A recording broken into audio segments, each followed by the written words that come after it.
Hey everyone, welcome to another movie chat over here at my channel, which is currently called Mr. CineMayo and could change any time.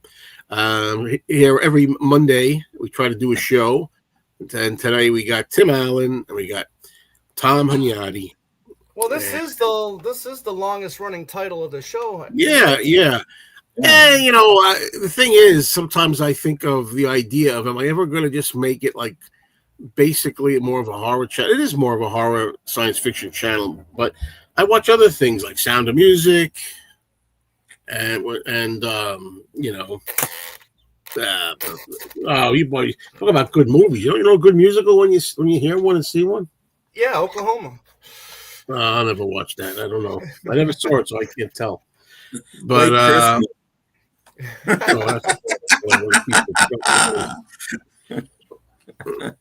so thanks for joining us, folks. And we're going to talk about things we usually talk about here, movies that we've seen since we last got together, if we picked up anything. And Tom, I have a lot of things I picked up. Did you happen to see my pickups video, the last one?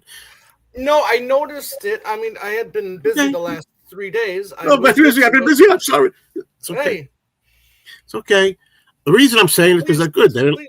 Please it'll be. I don't mean it. I don't mean it like that. And all I mean is good.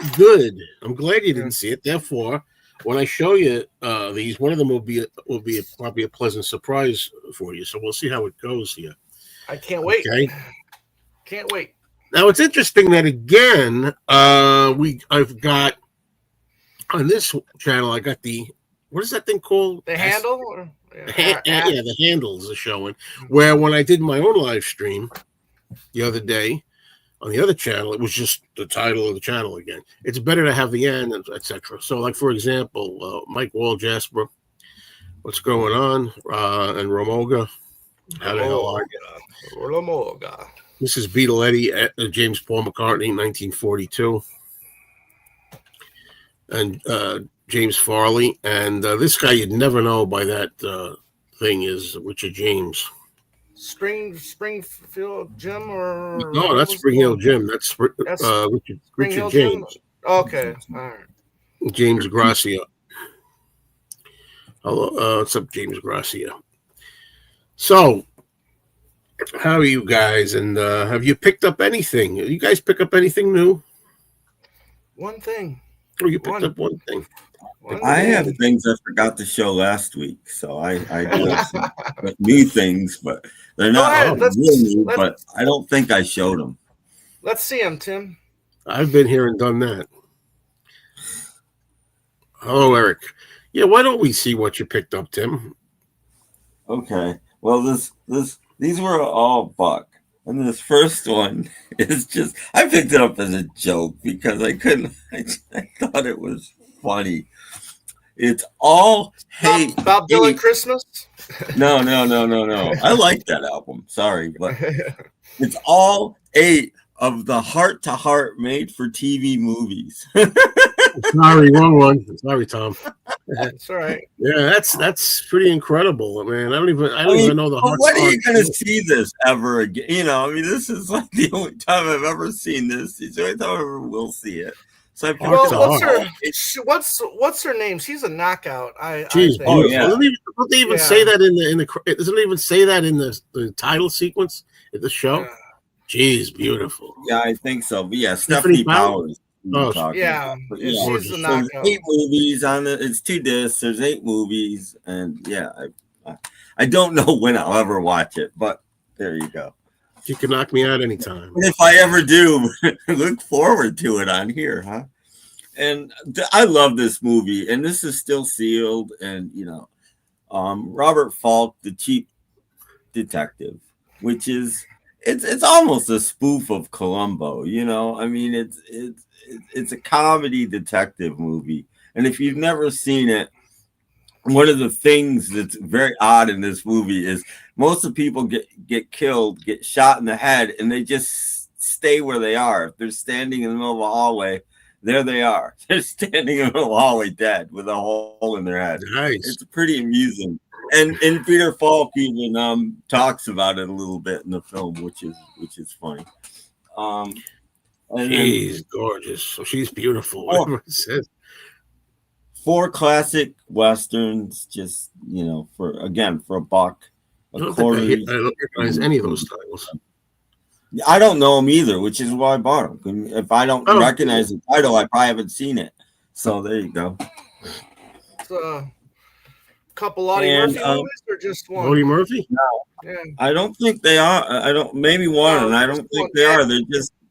They're just a random collection of classic westerns. Yeah, that bottom left there, I think, is Audie Murphy, isn't it? Okay, then I start. It's just, And this for a buck, this is one of my favorite westerns. Clint Eastwood and Hang 'Em High. Oh, yeah. Which I still never saw, even though I was friendly with the director, Ted Post. Yeah. I think this is better than any of his spaghetti westerns. I really do. It's just such a simple film, simple premise. Just by simple director. Yeah, well, no, they try to hang him and they fail, and so he's going after the guys that did it. That's it. That's the whole movie. Sounds like Igor from Son of Frankenstein. It's a good revenge flick. Yeah, it's a revenge flick. Yeah. I've thought of trying that one many times, also because Ted Post, Ted Post did direct that one, right? I got the right one. You look it up. Hang 'Em High before I go on. Ted Post. I can't. It's too dark in here for me to read. I know it doesn't seem that dark, but it is. Okay. Well, the only reason I say it is because I interviewed him a long time ago for Beneath the Planet of the Apes. He directed the second Apes movie, and of course, back then I probably didn't care about anything else. It is Ted Post. Yes. Okay. Thank you. So, all right. Let's see. Where am I at? Hold on a minute. Joe, a real good movie. You would like it. Weapons. It's on Blu-ray. Tom knows it's good, right? Everybody says it's good. Yes, Tom knows it's good. But you see, the thing again, I was thinking this the other day when I get to one of the movies I watched. It's a classic. How to me, movies just don't stick anymore. And I don't blame the movie. I don't blame the movies. I just blame the times, because I think back in the day, a lot of times we didn't see a lot of things like that. Whatever it might be. I just give me The Godfather, Jaws, Exorcist. I don't want just to go horror movies, but so there were things like, wow, man, I never saw like that kind of thing before. That's really cool or something. And now it's just they're all like, you've seen so many other versions of it and takes on it that, well, I always say the same thing with music. I feel like a lot of the good bands today, they were definitely, people tell me, good bands in rock, but a lot of it's just retro or derivative is the word I'm looking for, of other things. Anyway, so okay, good film, good story. Does Tim watch any movies past the 40s? That's a ridiculous question, because he obviously he just showed a couple. Hang 'Em High, which is probably my favorite Clint Eastwood film. So yes, I do. Of course he does. All right, Tom, how many new finds did you get? I just picked up one. Okay, because I got the most here to show, so I'll let you go next. All right. Well, let's see here. Great director. If you know this director, you know how crazy his stuff is. And that's David Cronenberg. This is his latest movie called The Shrouds. I also watched this movie as well. It's really it's a digitally shot film, so the look of it I don't really care for, to be honest with you. But the movie is really interesting. Vince Cassell, he plays a man who's discovered or created a new way for burials, for graves. He created this concept to where you can, watch the person as they decompose, if and his wife is a part of this, so, and people steal the technology, and then it resolves itself at the end. But really interesting concept. It is kind of horrorish. If you know David Cronenberg, he's He's done some really horror-ish type of films. I'll be right back. Keep talking. I'll be right back. With Rabbit and The Brood and Scanners. So this is again, it's not necessarily horror, but there is some kind of horror-ish elements to it. And Guy Pearce is also really good in it. He plays his brother, who might be a good guy, might be a bad guy. You just have to see the film. Criterion released this film, but it's not as their regular spine.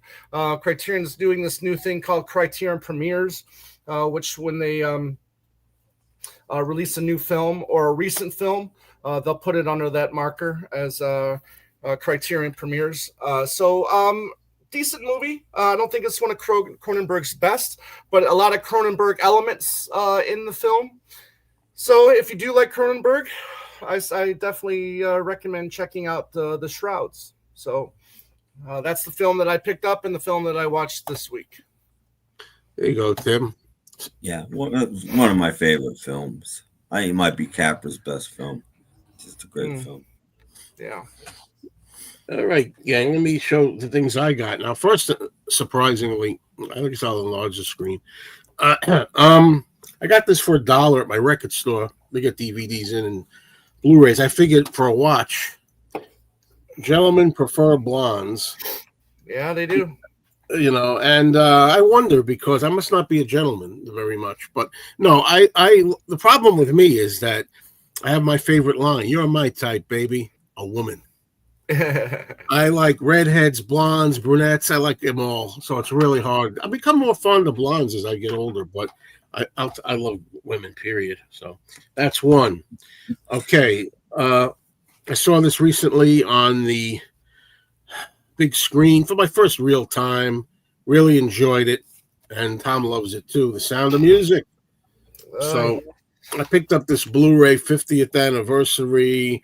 I don't need when I'll revisit it, I don't know, but it's got a lot of stuff. But these are all yes. You'll revisit it for the 100th anniversary, right, Joe? Yeah, if I'm alive. No, but the thing is, it's got like 5 discs, lots of stuff on CD soundtrack. I didn't know that. But the thing is, although I may not get to it again, it's on Blu-ray. I don't need it on 4K. So I think this is the one I'll stick with. I don't know. I lost my train of thought, so I tried to make it sound like that's what I was going to say. I know what I was going to. The thing is, and I didn't remember what the thing was. Anyway, this was like $1, I think. Also, Arthur plus Arthur 2 on the rocks. Now, I've seen Arthur in the movie theaters. I have very fond memories of going on a date in 1981. I love the song by Christopher Cross. I saw the movie Arthur not too long ago with my girlfriend again on Turner, and it didn't hold up with me as much as it was. I don't understand. Sometimes you see a movie, you think it's so great at the time, and it's like, it was all right. But I never saw Arthur 2, which I'm going to try at some point. Who knows when. All right. Blu-ray again. I don't own Airplane. Now I do. Yes. I love it. There you go. And I'll definitely keep this one. Because it's lenticular. You can't really see it here, but it's kind of 3D-ish. So I'll keep it. Along those same lines, this was like, I don't remember, some of these were anywhere from $5 down to $1. I took all the tags off, so I don't know. But the complete series of Police Squad, which is the Naked Gun, became the Naked Gun movies. And there were only how many episodes? 6 episodes. That's all. 6? I thought it was 8. Okay, 6. So I don't know. It says includes all 6. So okay. I don't know.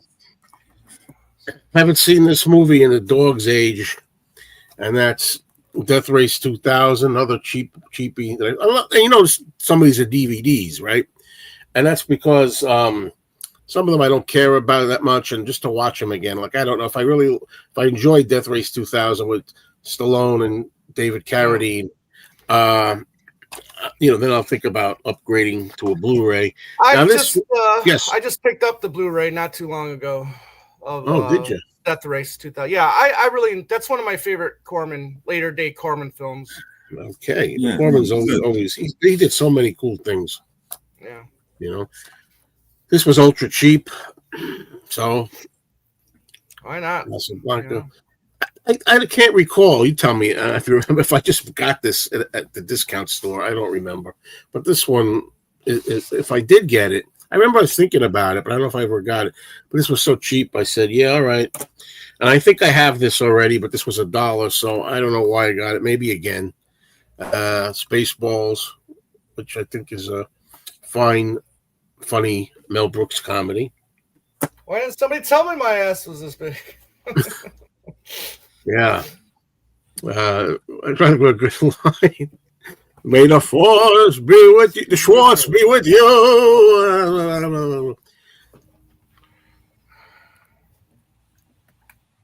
It was Tom. Tom's running away, and here's the one that. Look at this. He's got the headphones off. He's got the headphones. Tom, react. I love it. Thank you for buying that.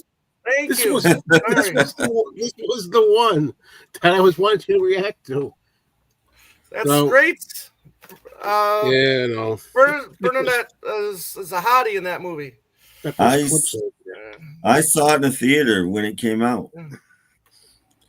Yeah, I saw so many other of his. Okay, Snow White and the Seven Dwarfs. This is the real Snow White and the Seven Dwarfs, the real one. We're not afraid to say Seven Dwarfs in the title for one thing, and they're dwarfs. Okay, and this is the real Snow White. This was $2. Not only that, I got Pinocchio for $2 as well. Those all could be like a small investment because they came out and then they go out of print really quick. Yeah, I don't know why. I mean, the store would only charge $2. I'm thinking there's something wrong with these. I'm like, but then they had other ones that I didn't buy. Like they had Alice in Wonderland. They had Lady and the Tramp, and I forget what other ones. And I was thinking, how far am I going to go? I mean, I know I'm interested in the Snow White and Pinocchio, but so I went for those. Now, finally. For $2 a piece, 7 volumes of the Mary Tyler Moore Show. Sealed. Another one of these great things. $14 for the whole series. Story with the Mary Tyler Moore Show was that I grew up with this, watched it every Saturday night or whatever it was with my family, and we loved it. And years later, I'd catch an episode or two on TV, and I think these weren't so good as I remember. But I started with season 1. I got about 10 episodes in, and I'm enjoying them so far. But anyway, what's the use of showing them? There's like one of them. Season 1 is in the other room. But season 2. People want to see different pictures. Season 3. Look at those gams. Okay, season 2. A little too skinny for me, but anyways. 4, 5. Ed Asner is great in this, man. Ed Asner is my favorite character in there, and that's a lot of fines, I think. So anyway, let's see. I'll go back to full screen, even though Tom took a break. Seen the Man from U.N.C.L.E. movies? They are about an hour and a half. Made up of 2-part TV episodes with extra footage. I never saw The Man from U.N.C.L.E. I didn't care about. So how about you, Tom? Tim. Change your name, one of you.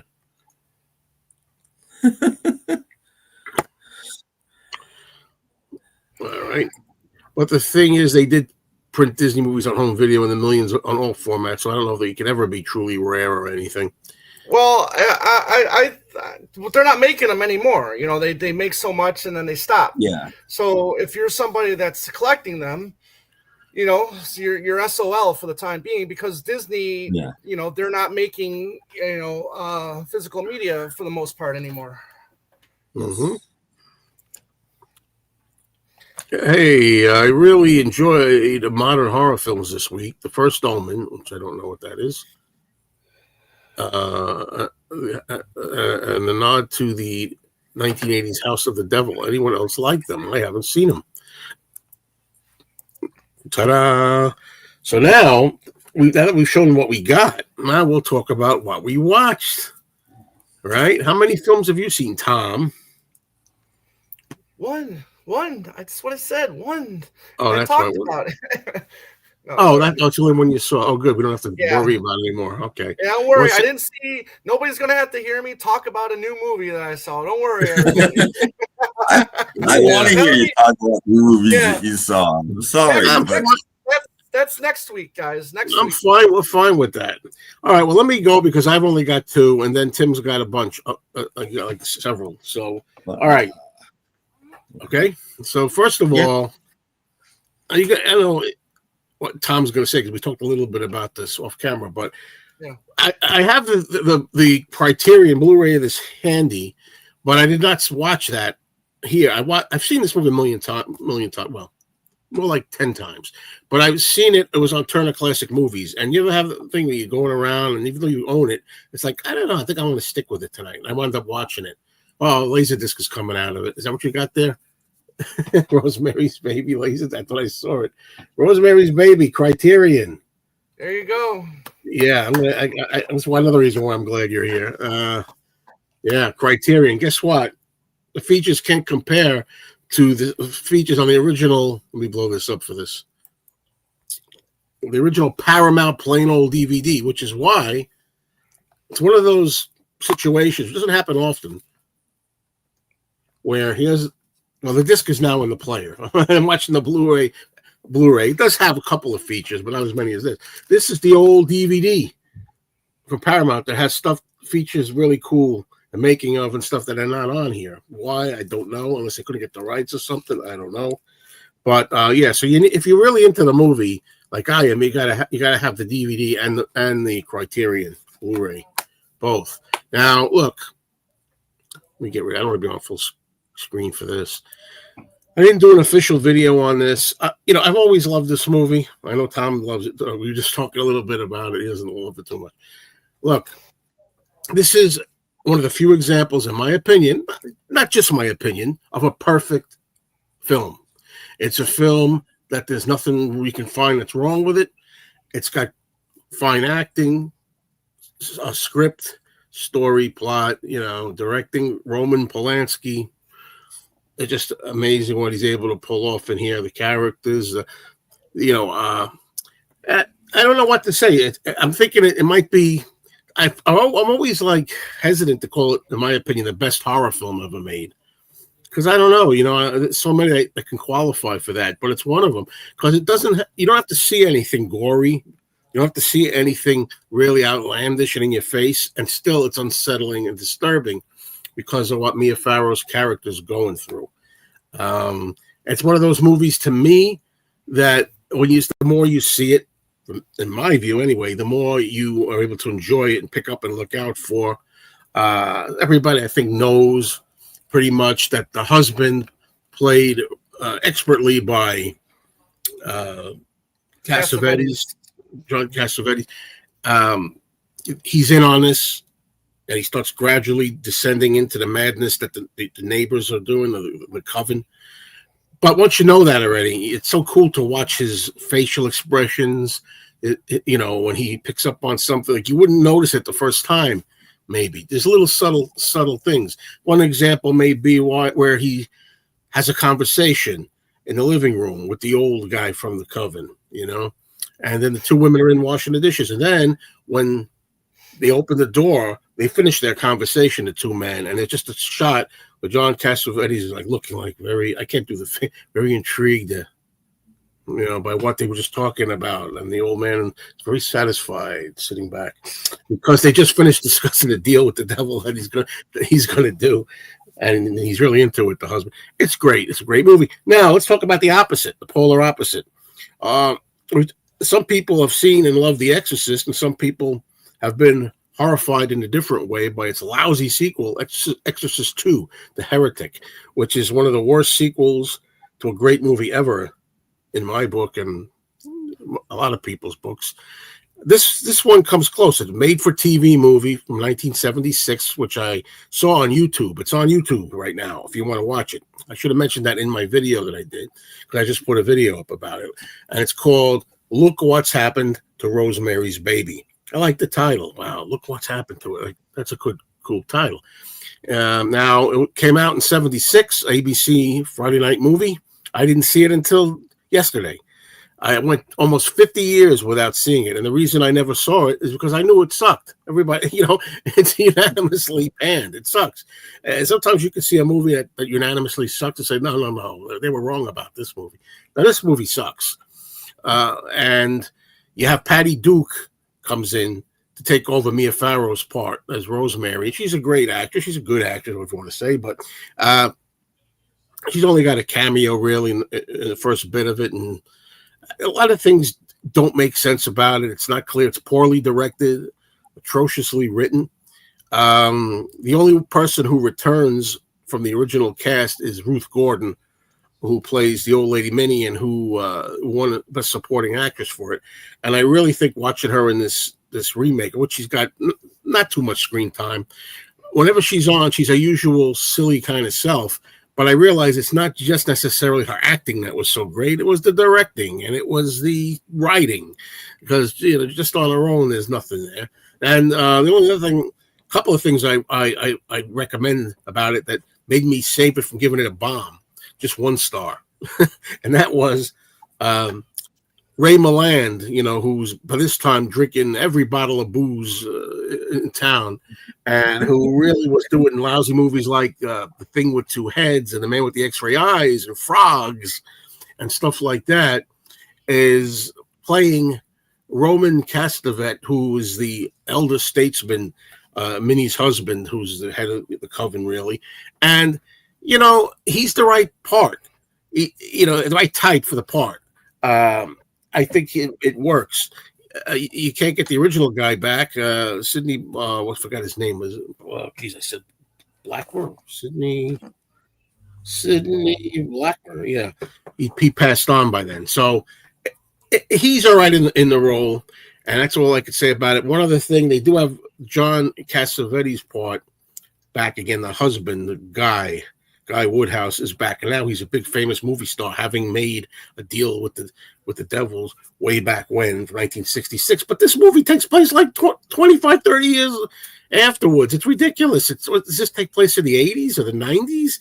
Watch my review. It's insane. I mean, I don't get it. You know what I mean? So also, how did they live that long? These people, the old guy was 79 in Rosemary's Baby, and she was around that age, so they got to be over 100. Because you figure they had eternal life or something. Deal with the devil. I don't know. Yeah. Now, it doesn't surprise me that Richard James would say this. I've heard a few people. See, that it's very hard. I don't know if you agree with me. It's very hard sometimes because opinions are just that, opinions, right? But sometimes you could swear a person's wrong. You know what I mean? I mean, there's no way you could prefer it, but how in the world you prefer that is beyond me. There's also a ridiculous disco because there's how discotheque scene in that sequel, by the way. That's ridiculous. How old is the kid then in this one? It starts out where he's 8. It takes place at the beginning, 8 years later, which is around 1974, and then it advances after that till he's an adult, and they don't say how old he is. You don't know if he's 20, 30. Okay. I don't know, and it's ridiculous. And yeah. So anyway, let's see. We go back here.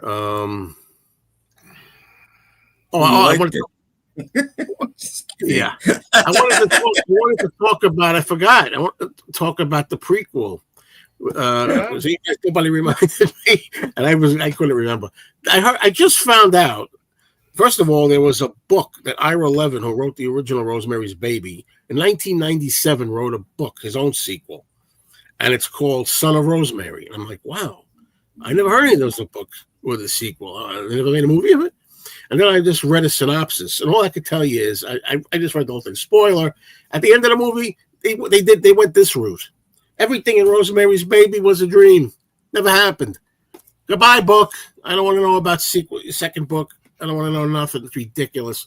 So that's that. Then I thought there was a prequel that was made last year in 2024. Nobody ever told me about. And it was called Apartment 7A, which is supposed to be a prequel to Rosemary's Baby. And that's people playing the elderly couple. And if you watch the original Rosemary's Baby, there's a young girl they were grooming to have the child of Satan originally, but she committed suicide.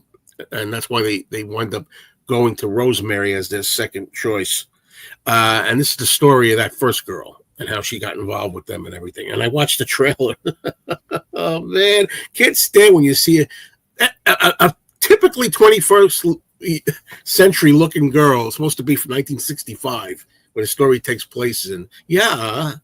And it's like she got everything from modern days except I don't know, things in her eyebrows or a stud in her tongue and piercings and stuff like that. She looks so modern, it's ridiculous. They try to recast the old people and everything. Having said that, I'm curious to watch it. Anyway, yeah, I'm going to see that one. Apartment 7A. Yeah, Monkey should have done the soundtrack because it's 7A. Oh, gotcha. That's because I'm short. Didn't Dallas end its TV show like that? Where Star woke up and it was just all a dream or whatever? Yeah. St. Elsewhere. St. Elsewhere was a great show till the last episode when they canceled the whole show. It's like, well, even better was, what about that Newhart show? That's one of the greatest. The Newhart one, yeah. That was one of the greatest. Well, the Newhart one was funny. The Newhart one was funny. That one worked. That was perfect. Like, what a great ending that was, man. All right. Some time ago, Scream Factory had a massive sale on quite a few titles recently, some of them insanely low priced. Yeah, I thought I told you about that. Yeah, you probably did, but I never order stuff. My son gave me the DVD set for season 5 of Get Smart. I already had the first 4 seasons. Well, you had a big day. Yeah, I should have put that on there. The first Omen is a prequel to the 1976 Omen film. Okay, I hate when I can't stand when they explain too much, or sometimes they can just ruin let just let things be. Having said that, by the way, Rosemary's Baby, hold on, is the first movie my mom can recall seeing back at 69. She would have been 4. Wow, what a movie to see first. The thing is, they could make a sequel. I was just seeing an interview with Mia Farrow. I think it was 4 years old or something. And I think she, could you imagine them doing it when, it's 60 years later and, you could make the son of Satan is like 60-ish or something like that. And she's the mother still. And get Roman Polanski. She would be she would have a grandbaby that's a devil too. Or something. By the way, I don't want to spoil the ending of look what's happened to Rosemary's Baby, but Donna Mills, Donna Mills, what do you think of her? She's good looking though. Yeah, back in her day. Oh yeah. So she's a coven member at the end that winds up forcing the son by drugging him to have sex with her to get the grandchild. Okay, and let me tell you something. There's something wrong with a movie if you think that you got to drug a man to have sex with Donna Mills back in the day. All right, that's a big flaw in that movie. Hell's wrong. Well, I mean, unless he was living a different lifestyle. Oh, there's anything wrong with that. Of course. Yeah, James Earl Jones. And that's one of the better things about it. Yeah. Hello, Douglas. What's going on? Yeah, it's you can watch it on YouTube right now. Look what's happened to Rosemary's Baby. Have you seen American Vampire with Carmen Electra? No, can't say I have. No. Does she dance? 3D. The Rosemary's Baby was released in 1968. It takes place in 1966, 65, and 66. I don't know if you're talking to me. Don't you tell me about my Rosemary's Baby. Oscar, I'm Rosemary's Baby. It's a line from a Great Odd Couple TV show. Hello there, Uncle Paul. What's going on? I know what they were going for with the Sopranos ending, but it was okay, but it could have been better, I think. Yeah. I know what they were going for. I see it as a double feature with The Odd Couple, 1968. By the way, Mia Farrow should have been up for Best Actress in Rosemary's Baby. Who the hell won Best Actress for that year? I gotta look it up. I don't remember. So would that be 1969 awards if that was a It 68 would have film? been, yeah, it would have been in 69. I mean, if you're going to give it to Ruth Gordon, you might as well give it to Mia Farrow instead. I mean, for God's sake. I mean, Ruth Gordon was kind of funny in there, but that's like I could just tell. Like, who's the one? Man, I forget it. Marissa Tomei in My Cousin Vinny was such a funny, cute character. And I knew she was going to win. I knew she was going to be nominated and win. Yeah, Babs won for Funny Girl or whatever it was. Yeah, Funny Girl. Oh, that was the year with the tie. Hepburn and Babs both tied that year. What was Hepburn? Guess Who's Coming to Dinner? No, The Lion in the Winter. Oh, with the movie she did with Peter O'Toole.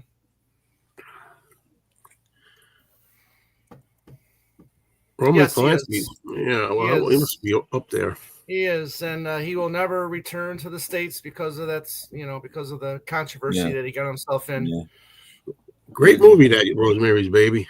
He's lucky because he'd probably be dead if he had returned to the United States. Yeah, even though the victim doesn't want to press charges at this moment, at this time, but that doesn't matter. The law doesn't care about that. Yeah. I don't care. All I care about is that the movie's great. And as far as the other movies, I also have to watch Chinatown, which I have. Yeah. Yeah. I'm not the biggest fan of the Tenet that he directed and starred in. Nah, I don't remember anything else blowing me away that he did, including the Fearless Vampire Killers. I mean, I don't he know. did the pianist that got really good reviews, and Adrian Brody won Best Actor for that film.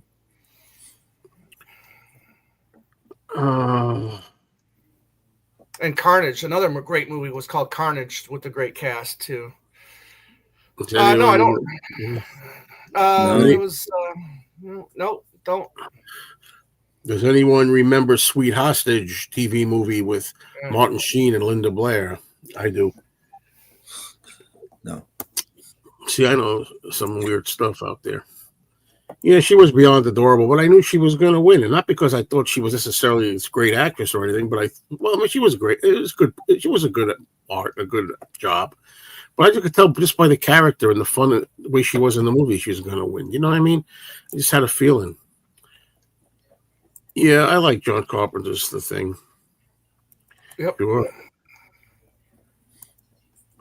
Yeah.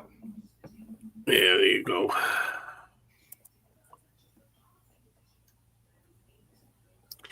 You know what? You know what's funny? Like I used to keep a diary. I kept a diary journal from 1978 to 2000.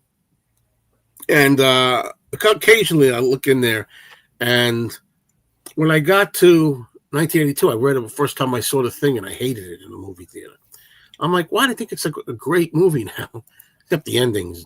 I'm not satisfied with the ending. There's an ending I don't like. I just don't think it's very satisfying. But then, but we've talked about this kind of before. Just like how many times do you give a movie or an album or anything, another chance? How many times do you have to give it a chance before finally, Yeah. So it's up to you whether or not you want to give it another chance, though. But let's say you do give it another chance and then it doesn't do anything. So then I guess you just discard it then at that point in time. Yeah, well, I think, it depends on you personally, I guess. Why would you want to give it another chance? Like you said, but like why? I don't know. There's maybe someone keeps telling you it's good. Maybe it's because it's a classic. You want to see it again. You weren't in the right mood at the time. Maybe. Listen, I was in a fine mood every time I gave Pet Sounds a chance, and I'm done giving it a chance. Yeah. You're missing out. I don't think so either. But hey, it's each his own. Donna Mills, Bo Bridges, Ed McMahon, of all people, appeared as well. Oh, by the way, Tina Louise of Gilligan's Island also plays a prostitute in Look What's Happened to Rosemary's Baby. And yes, she is a cult member also. We're seeing just for the Tina Louise. Well, I guess his directing days are over. 92 years old, huh? There you go. There was a certain film in my experience where I didn't care for it, but everyone else loved it. It took me fourth or fifth viewing, I think, to appreciate it more. Well, that's the thing, maybe there's movies that you would appreciate, or music, if you heard it 4 or 5 times. Maybe, 12th time's a charm. But I mean, how long are you supposed to? But it's your life, right? You decide what's worth it to you, what you feel. If you see a movie once and you're like, I really had no reason to desire to see this again, then that's it. Well, that's one of the problems with retail going away the way it is today. Back in the 70s and 80s or something, you could have given a record a chance 4 or 5 times and not liked it, and then walked into a record store and they're playing it, and all of a sudden you just get a different opinion of it. That doesn't happen anymore because we don't have places where we walk into and there's movies playing or there's music. Those places are dying. So now you're kind of on your own, where before, in a public place, I think it can make a difference sometimes. One of my favorite McCartney songs is "Listen What the Man Said" now, and it is because I walked into this ultra hip, modern sort of record store where they usually only listen to like the coolest and blah, blah, blah. And I walked in and they've got blaring "Listen What the Man Said." And I was just like, holy crap. And they turned it down and I'm like, no, because there's nobody in there. I'm like, no, turn it back up. This is great. And I had a new appreciation for that song because those two people liked it. And because it sounded really good on their system, those sorts of things can change your mind, but we don't have them anymore for the most part. Well, that's because Paul is cool and hip, yeah. Oh no, not cool. By the way, I was so happy. That there was something on Facebook that came up and it said, whose Beatles songs do you tend to like more, John or Paul? I'm like, here we go. And I go through the Facebook thing and like it was like 70%. Well, the 70, I don't know. Let me think. 65% John. I was like, wow. I would have been the one that said John as well. Wow, that's interesting. Oh, you said that.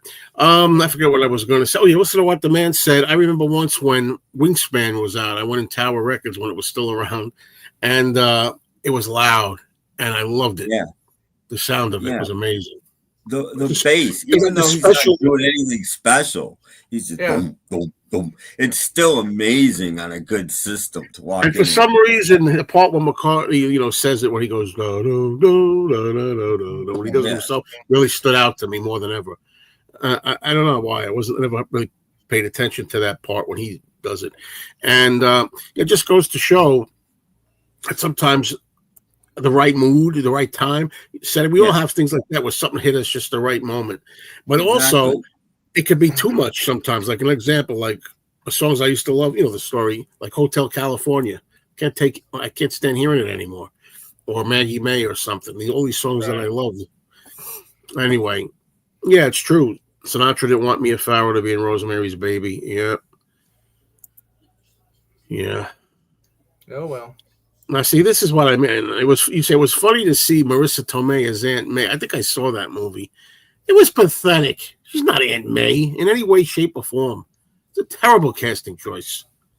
God, those superhero movies. Oh boy, are they wrong? Especially that most recent Superman atrocity. I couldn't believe that.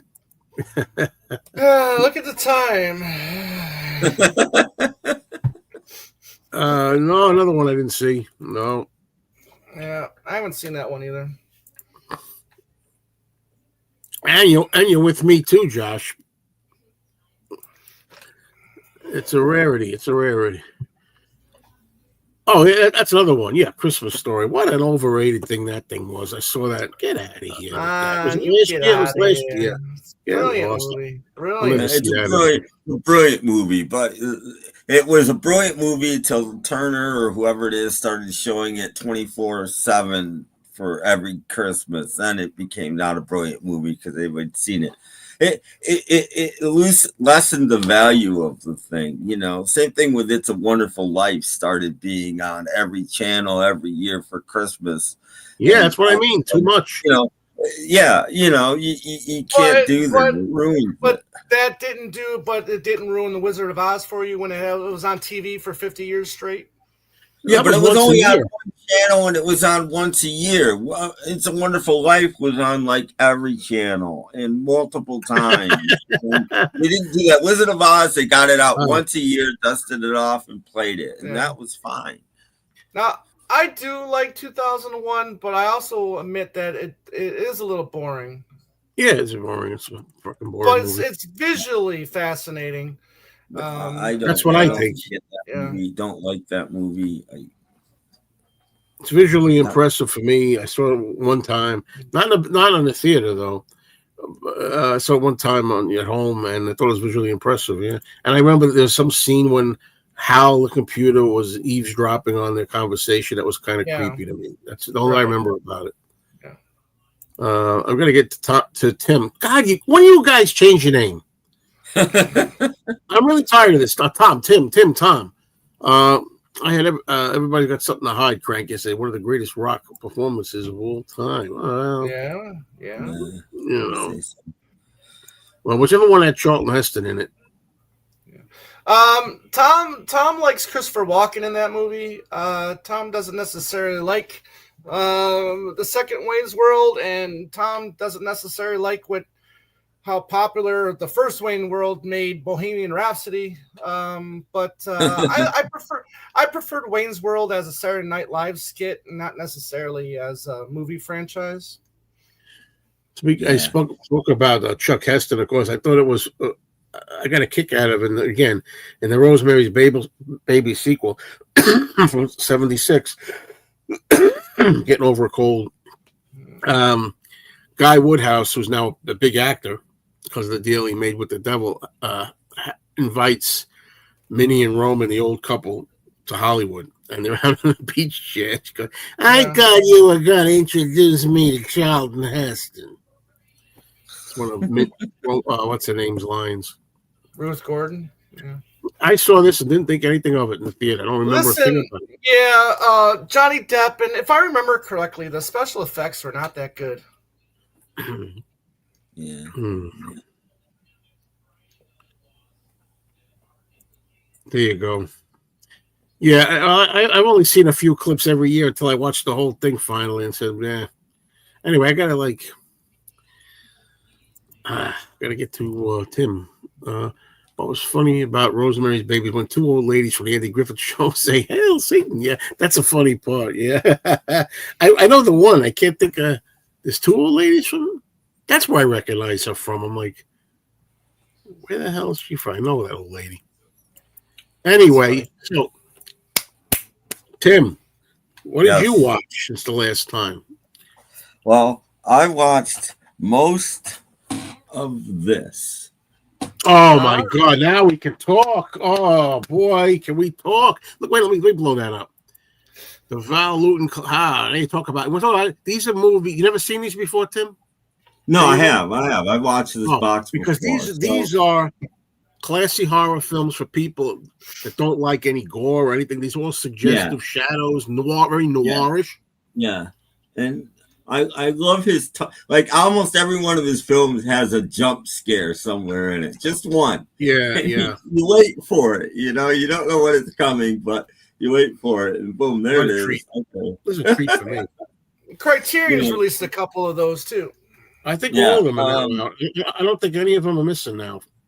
No, so, I mean they released. I know what you're saying on Criterion. You mean, yeah, Criterion. Those are the ones that, that don't look. The ones that don't look as good. That's right. Yeah, it's a joke. Okay, sure. Yeah, I know. I no, but I'm telling you, I don't think that some of them look as good. But what do you got to say about them? All of them you're going to talk about. I'll start with the Cat People, which of course is classic, and of course there was a remake, but I don't care about the remake. The original's really good. Great example of the shadows and stuff like that in that film. Yeah, and that has the best jump scare of any of them, and it's great because they leave you hanging. You don't ever know for sure whether she's a cat person or not. You don't know, which is just great. Yes. I say yes too, but and then a lot of these I like better every time I see them. I Walked with a Zombie. I like it now. But Don't say that. Don't say that word, zombie. Don't say that word, zombie. Why, Danny? Yeah. Yeah, but that's not back then. They didn't have those kinds of zombies. They just sleepwalkers. Yeah. And the thing I noticed after watching I Walked with a Zombie and then some more of these is how many of the same people Val Lewton used over and over again in his film. Yeah. I mean, I don't think there's one film that doesn't have at least one other person in that was in another one of these films. A lot of them have several. You know, he just like the zombie, and I Walked with a Zombie is in 3 or 4 of the other films. Well, that's the kind of movie that if I don't think that guy's in any other ones of those, huh? Is he? I know who you mean. I think, but anyway, be that as it may. That's one of those movies that if anybody, especially a younger person, I have to say, who thinks, I love zombie movies, they're going to be in for a sleep. They're going to be asleep.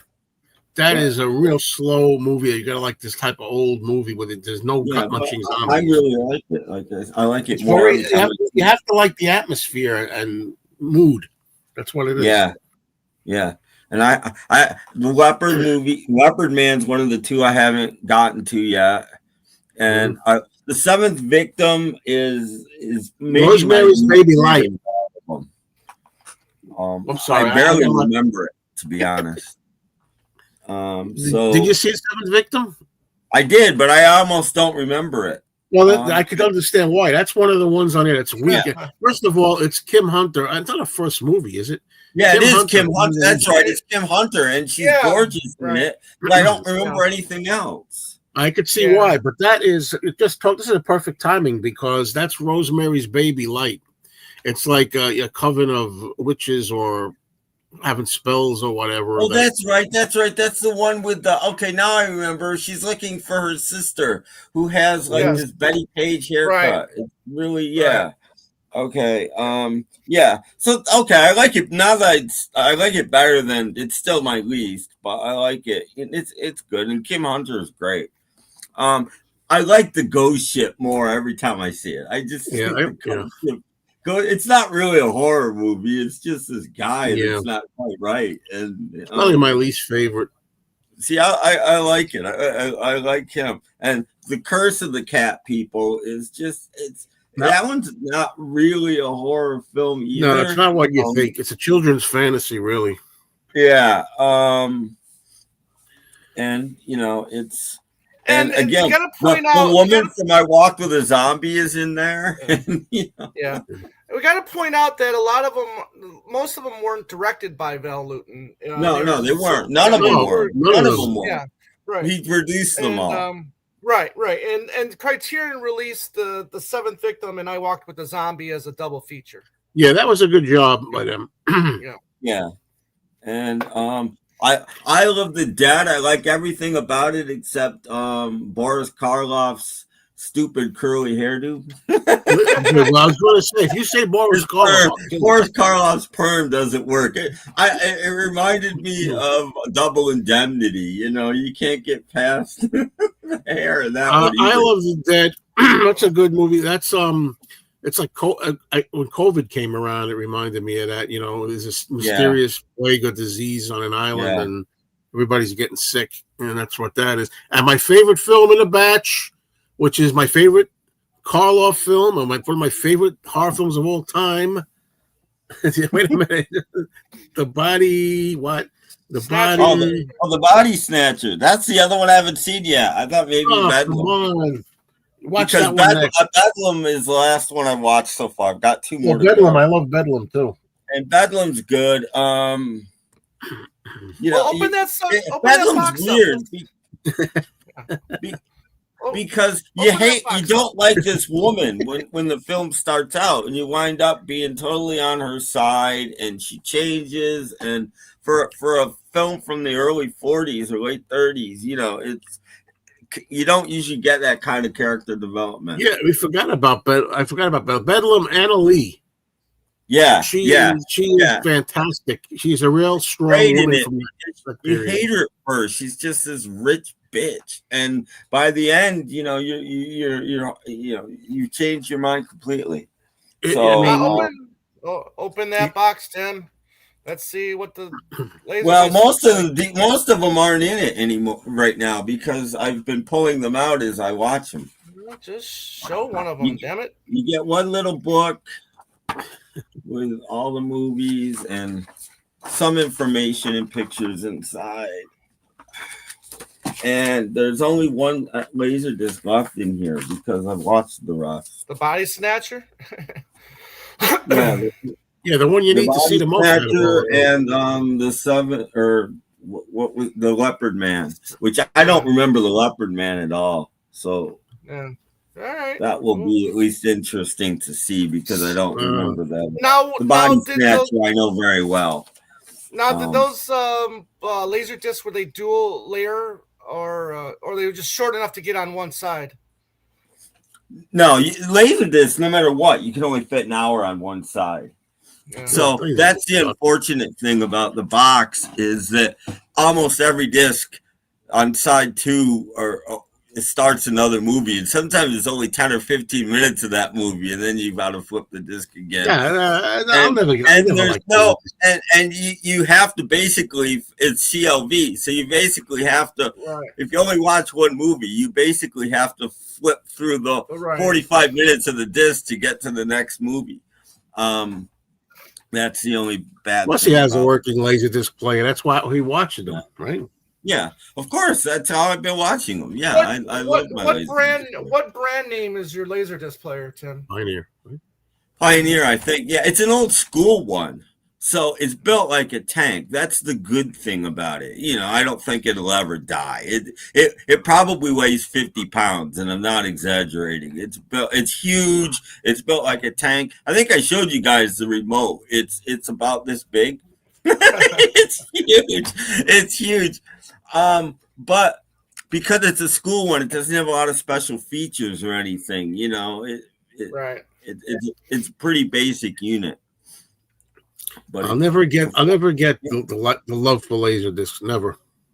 Oh, except the size of it. They're fun. They're you know, that's great. They did look better than VHS too. Oh yeah, and they still look good. If you look as good as Blu-ray or DVD or 4K. if you run it through, I use a Panasonic DVD recorder. I just use it as a run through. And HDMI comes out and goes to my TV. It improves it a lot, actually. They look pretty good. They look almost as good as a DVD. They look pretty good. That's pretty pleasant surprise for me. The Val Lutens. I like Laserdisc. So next week I'll have 2 more of those to watch. Yeah, because we were talking about it, so we didn't get the plot of all of them, but no. It is what it is. Yeah, they're all good movies. They're all, you know, they're all worth seeing. But some people, I know there's people like friend Danny, for example, couldn't watch them because they're boring. Yeah, you know. Let's see where we are. Anthony? What about Anthony? You think Anthony would watch any of those? I don't think so. Maybe Call Off, Body Snatcher, maybe. I think we did watch that once.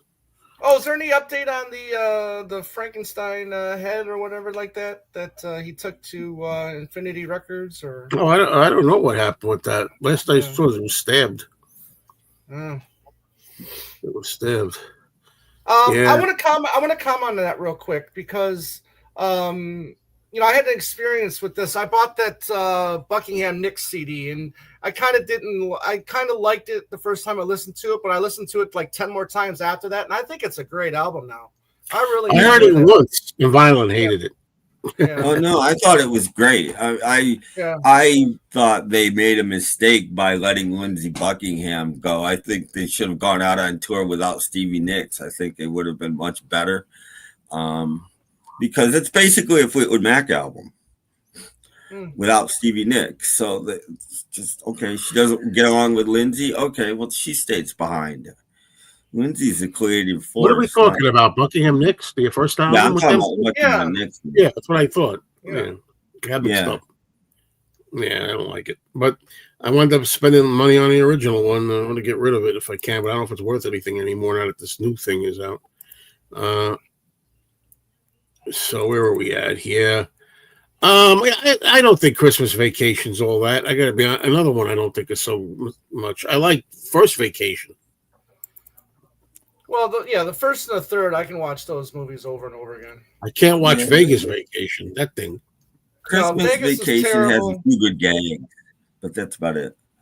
Vegas and European, I think are boring. Yeah, I don't like either one of those.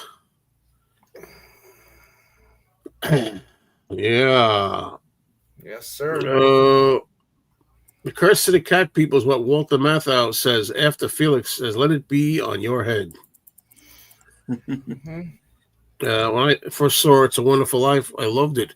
Now I avoid it during the holidays. Overdosed. Yeah, it's it's not that holiday till the end anyway. Yeah, whatever. Oh man, and that stuff's gonna be coming up soon. Oh, Darn it. I never saw the remake of Cat People. I did in the theater, but I always liked David Bowie's song I like David Bowie's song too. Putting Out Fire or something. Yeah. Yeah. I like Malcolm McDowell, but I think that's one of his lesser films. Yeah, there's no. I haven't seen it since it came out, but from what I remember, there's no mystery in the remake of Cat People. They are cat people, and that to me that ruins it. I don't remember anything about it except him jumping on a bed or something. He like a cat. He jumps on a bed, and then I think there's a gore scene in a zoo or some gory scene. Yeah, and I remember that from one view in 1982. So. Rubber Band Man. I love the Rubber Band Man song. I love that song. But guaranteed to blow your mind. Well, Targets, that's another Karloff film. I think it's a great movie. Peter Bogdanovich. As long as he doesn't have a perm. Oh, come on. It's fine. I like it because it's something that's a different look for Karloff. Actually, he had a perm also in The Invisible Ray back in 1936. Let's see. There you go.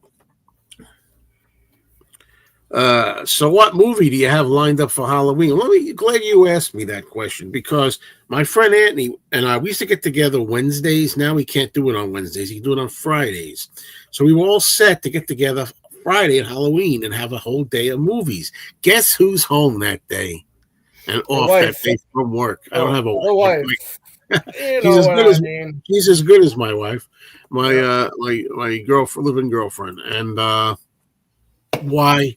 She goes, "You can have them over. I'll stay in my room." I said, "I'm not going to have you stay in your room all day." And she meant it really. She doesn't mean it. So she goes, "I'm probably going to be in there anyway because she's working on these things that she's making. She has like a little shop set up in there. So maybe I'll do it. I don't freaking know if he's going to feel comfortable. I don't know. We'll find out." In the late 80s, there was a TV commercial for a Laserdisc player with Ray Charles. They chose him to emphasize the sound quality. Oh, wow. I never had a Betamax. Anybody else? Well, they do say that Betamax was better than VHS, but it was more expensive. It was more, and you could only get 90 minutes on a tape, so many films didn't fit on one beta disc. That was its real downfall, I think. Yeah. Okay. And Home Alone is also overrated. That one I don't care for. I saw it once. Yeah. I don't. Do you own any Kiss comics with real blood? No, I think that was just the one issue that they did that with, if I remember correctly. Maybe I'm wrong, but no, I never owned it. You ever see any movie thought something about it deserves an Oscar? Then come to the Oscars, it did win an Oscar. It happened to me plenty of times. Oh yeah. But a lot of times, the ones that stand out is I watched An Officer and a Gentleman in the theater, which I love that movie, and I thought Lou Gossett Jr. was great. I thought he really should get an Oscar, Best Supporting Actor, and he did. Yeah. Same thing I just said with Marissa Tomei. I thought, she's going to get an Oscar with this, but I wonder, actual movies, I can't think now. Well, You? I mean, I'd always thought that even though it was nominated, I always thought that Shawshank Redemption should have won over Braveheart. But I love Braveheart just as much as I love Shawshank. But I always thought that Shawshank was the movie that should have won Best Picture.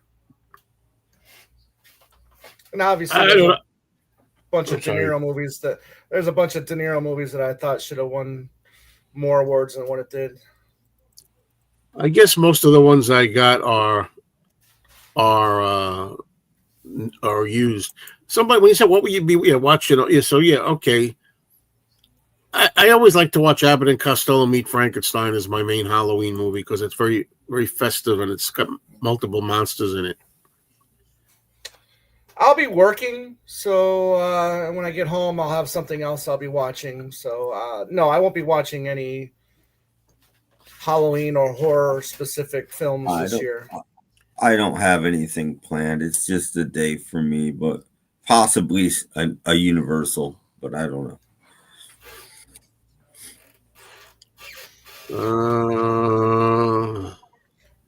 Yeah, the concert for George. I watch that at least once a year.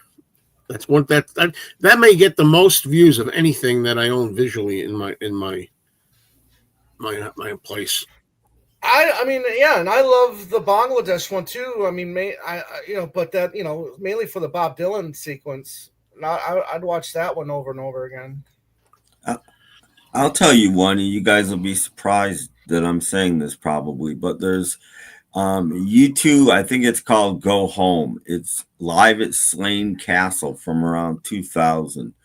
Great show. It's almost the first time I saw it, I was literally sitting up in my seat like this. It's just done so well, and it's worth seeing more than one time. It's a great concert film. Yeah, I mean, The Last Waltz as well. I've watched that numerous times. As far as when to watch movies, it depends on the movie to me. There's some movies but especially if it's movies that I've seen. Okay, there's some movies that to me I grew up with as afternoon movies. If it's some of them are best at night, kind of thing, like Rosemary's Baby that I talked about today. I like it as a night movie. And there's other horror movies from the 50s and things, cheesy monster movies I used to see in the afternoon. But if you're talking about in general, I'd always say night though, because it's darker. In general, I like to see them in the dark. I mean, there is something to be said about that. Seeing a movie in the later evening. Maybe it's just because I'm more awake or whatever, or just excited to see a movie at that point in time of the day. But I could watch a movie any time of the day. But yeah, I think the late evening, early night is probably the best time to watch a movie. I fall asleep anyway, either time. I almost never watch them then, but I'd rather watch a movie at night, but I almost never do. I have heard also that Blu-rays are more scratch resistant, and I think it's true from my experience. Yeah, there's a different coating on a Blu-ray than on How about Free Jack? Have you ever seen that? I remember when that movie came out. I remember seeing the commercials for it on TV, the trailer or whatever. And it gave me absolutely no interest in seeing that movie whatsoever. Well, what's the movie I'm thinking of with Gene Simmons? Runaway? Runaway, yeah, with Tom Selleck, yeah.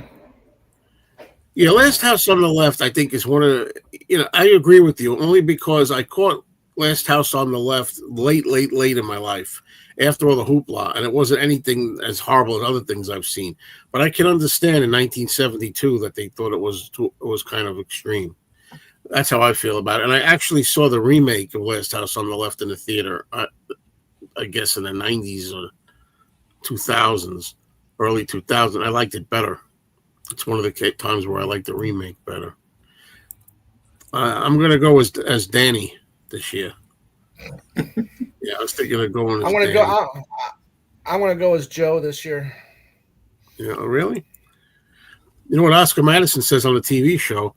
You don't even have a costume. Well, I'll tell you what. I'll put a pencil in my ear and I'll go as a sports writer.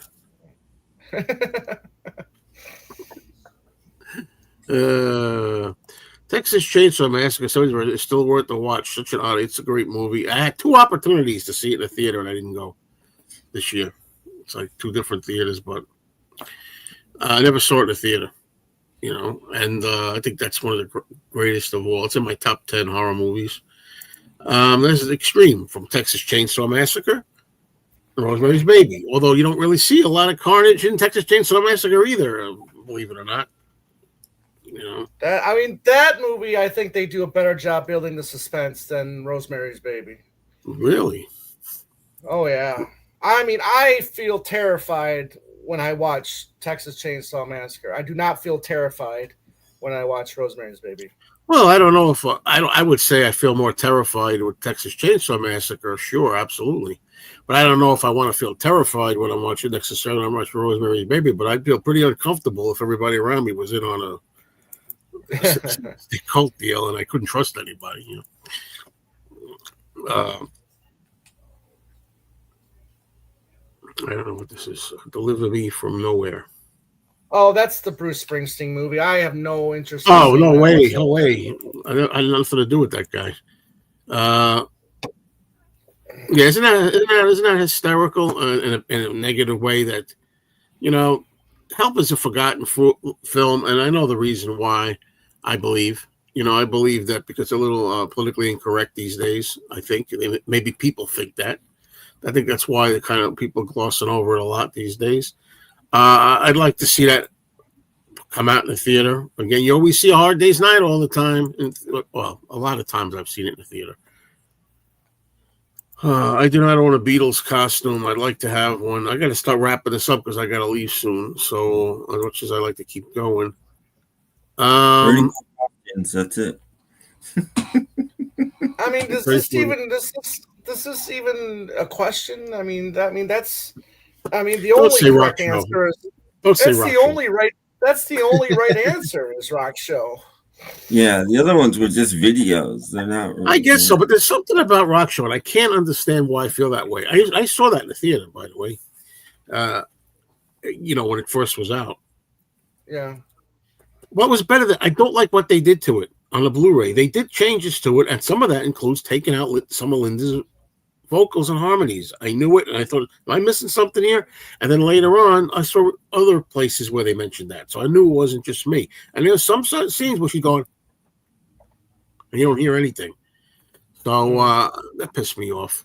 Anyway, something laid back about it. I don't know why I feel it's like kind of like light. I don't know what it is about it. They're doing all these rock songs. So why do I feel that way? I don't know what it is. But I do enjoy it. Hell, I enjoy it. But I don't know. Is that my favorite of his? I don't know. I get the one mixed. I like the ones that people are complaining like Andy about too many people in the audience. I like to see reactions to people going, and young kids going like this, and Howard Stern or somebody going, yeah, I like it. Songs or talking or something, they always pan to the audience. That's an easy way to fade the video on, and then they go back. That's why they do that. Blade Runner, how about that? The original, I would say watch the director's cut first. There's a Blu-ray set that has 3 different versions on it. I would say watch the director's cut or the longer extended version, but do not watch the original theatrical cut. I watched that in the theater and I slept through the whole thing. Nothing against the film. I was really tired. I told my friend I didn't want to go to the movies. I'm tired. And he dragged me to the movie anyway. And I literally saw 5 minutes at the beginning and 2 minutes at the end. And that's all the movie I saw. I slept the entire film. I try never to skip anything. Certainly not in a movie. I try never to skip anything in a movie. Oh, yeah. I've never skipped anything. No. And with albums, I may skip by some people, but for the most part, depends. If I'm trying to listen to a full experience the way it was intended, the whole album from start to finish, that's one thing.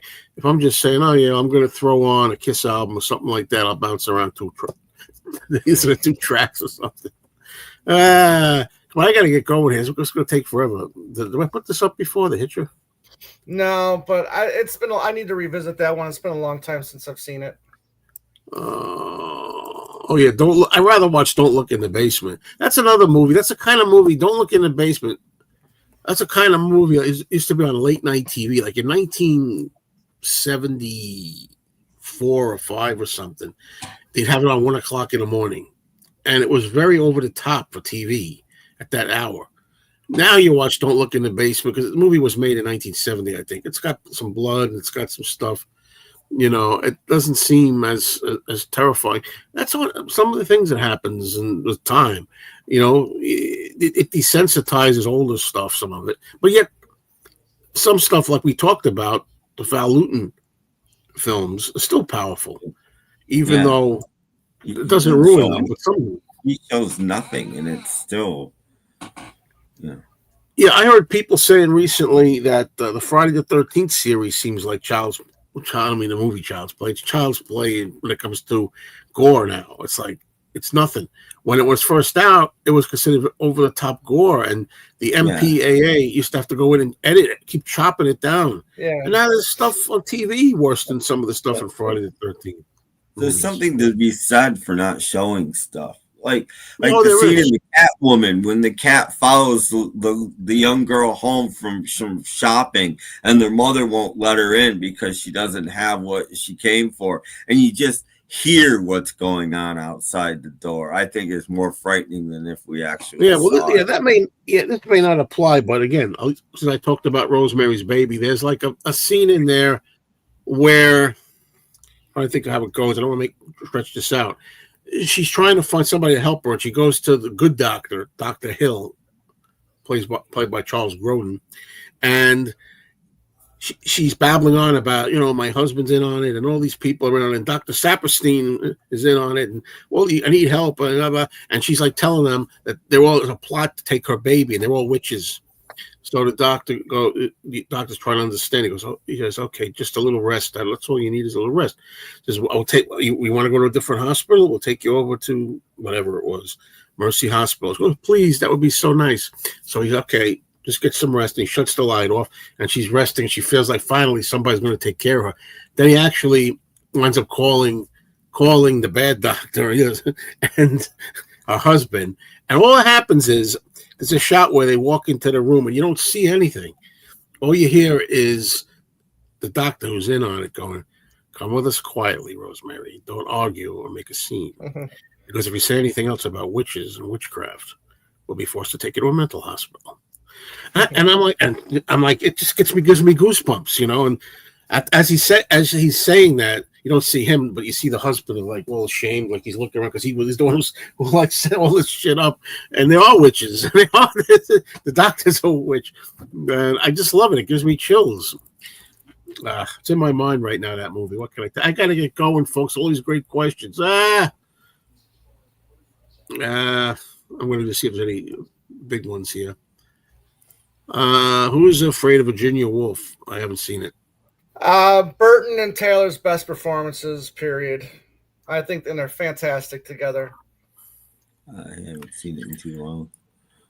I think The Exorcist is one of the best horror movies, but the problem is it hasn't aged that well in a way because, again, like I said, that's a good example of a movie that was incredibly over the top at the time and to make people sick and run out of theaters and offended everybody and everything. And now there's people that say they laugh at the movie. They think it's funny. We talked about this because of so many parodies and imitators and jokes and stuff. And it's just, to me, the idea is still, I don't even have a child, but if you had a child and your daughter is ill and you don't know what's wrong with her and you think she's being possessed, it's pretty spooky in itself, I think.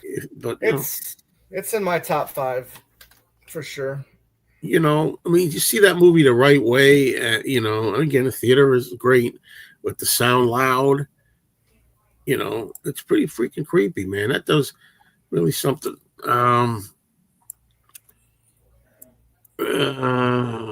Just picture Karloff with a perm trying to fill in for Robert Plant.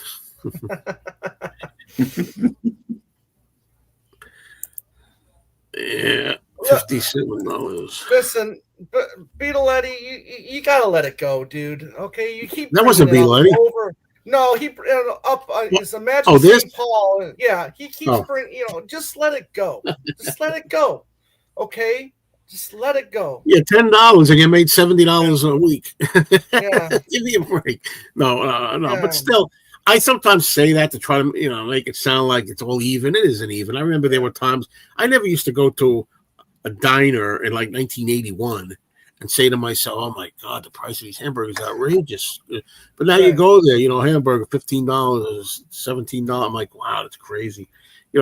Whatever it was then, whether it was like $1 or $2.50, whatever, it didn't seem outrageous. It wasn't the uncle that killed her; it was the husband. 2 tickets ruined. Ralph, if you don't want to take the ticket, I'll go to the show. Why do you want to go to the show, Norton? You know the finish as well as I do. How can you be so stupid? You call me stupid. It just so happens it doesn't matter to me if I know the ending. It doesn't make a difference at all. I'll just wait till it gets almost to the end of the movie, and then I'll get up and walk out. At the end of the show, whatever. Tom, I'm waiting for you. It's on my wish list. Gotta go, folks. I'm having a great time, but do me a favor. Come back next time, will you? Because there's lots of stuff we can talk about there. Huh? Thank you, guys. Thanks, everybody. Watch your movies. Happy Halloween and all that sort of jazz. Halloween will be over when we come back next. Yeah. Sadly. All right, everybody. Cheers. And remember, The Rosemary's Baby is like one of the greatest movies ever made.